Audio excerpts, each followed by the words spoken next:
నమశంకరాయ. శివముక్కోటి జనవరి 3వ తారీఖు రోజున ఏర్పడుతుంది. ఇది మహామహిమాన్వితమైనటువంటిది, ప్రభావవంతమైనటువంటిది. శివరాత్రి కంటే ప్రభావవంతమైనటువంటిది ఈరోజు. ఈ రోజున ఆరుద్ర నక్షత్రం ఉండడం మహావిశేషం.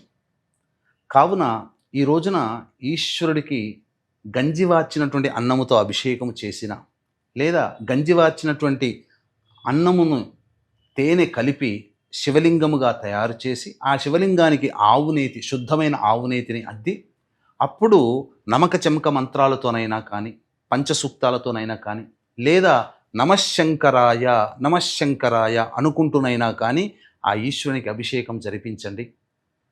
అలాగే నైవేద్యముగా నూకలేని బియ్యముతో పాయసము వండి పరమేశ్వరునికి సమర్పించండి, లేదా తీపి పదార్థాలైనా సమర్పించండి. తద్వారా శివానుగ్రహం సంపూర్ణంగా కలుగుతుంది. అచిరకాలంలోనే మీ యొక్క సంకల్పం నెరవేరుతుంది.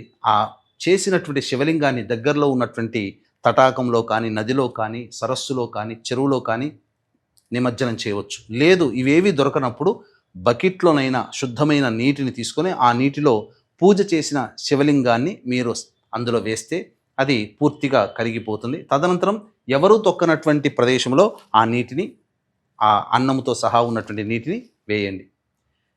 ఈ యొక్క జనవరి నుంచి డిసెంబర్ వరకు 2026 మొత్తం కూడా మీకు సంపూర్ణంగా నవగ్రహాలు అనుకూలించాలనే సదుద్దేశంతో శ్రీశైలంలో కానీ, లేదా శ్రీకాళహస్తిలో కానీ సర్వదోష నివారణ పూజల హోమాలలో భాగంగా నవగ్రహ పాశుపత మంత్ర హోమము, లక్ష్మీ హోమము, రుద్ర హోమము, సుదర్శన హోమము లాంటి హోమాదులన్నీ కూడాను జరిపించి శక్తిపాతము చేసినటువంటి కరుంగలి మాల ఇవ్వడం జరుగుతుంది.